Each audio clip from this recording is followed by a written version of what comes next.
Bugun nuroniylar hayotida unutilmas kun. Bu kunni orzu qilib kutganmiz. Muhtaram prezidentimizni juda katta yordamlari, sa'y harakatlari bilan mana bu yil qariyb 9 yildan beri ta'sis etilgan, shaxsan prezidentimiz tashabbuslari bilan ta'sis etilgan nuroniy medali. Men nuroniy medali deyman. Buni sabablari bor. Chunki bu haqiqiy nuroniy medali.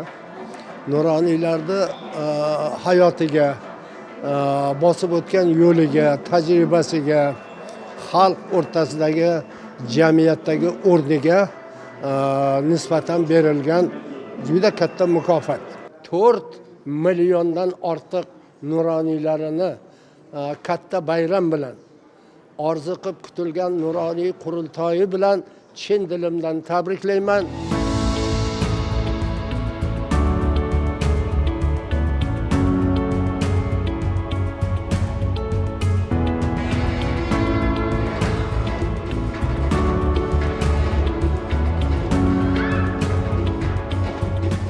Nuroniylarimiz, nuroniylarimiz, otaxonlar, onaxonlar, bugungi latif lahzalarda sizlar bilan diydorlashib turganimizdan benihoyat mamnunmiz. Tashrifingizdan xursandmiz.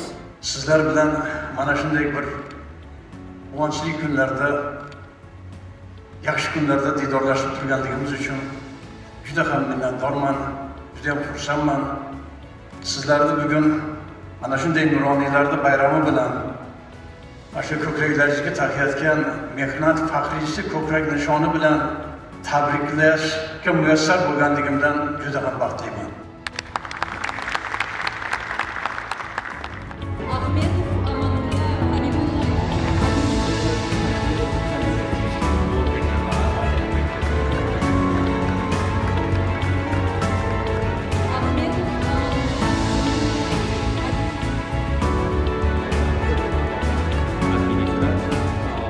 Mukofotni olayotganimda o'tgan davrda qilgan mehnatlarim, bu darajaga erishish uchun qanday bosqichlarni bosib o'tganim, ayniqsa ilm fan sohasida qo'lga kiritgan yutuqlarim hammasi ko'z oldimdan o'tib ketdi. Demak, mehnat bekor bo'lmas ekan, uni albatta qadrlanar ekan deb turib, mana shuncha odamning ichidan mana 3,5 million mehnat faxriysi bor deyildi. Ular muntazam taqdirlanib kelyapti. Shularni qatorida bo'lganim uchun men o'zimni juda bir baxtli his qilyapman.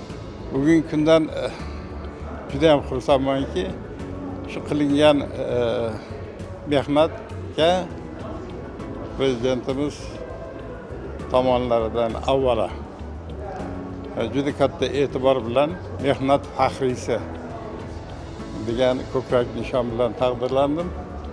Mening xayolimda bundan ko'ra balandroq mukofot yo'qqa o'xshaydi. Mehnat faxriysi bir e'tibor qilsanglar, buni ma'nosi juda ham kuchli. Bu nishonni ko'krakqa taqqaningda nimani o'ylaysan? Mamlakatimiz oldida turgan muammolar, mamlakatimizda yoshlarga bo'lgan e'tiborni hayotga tatbiq qilish bo'yicha olimlar oldida turgan vazifalar.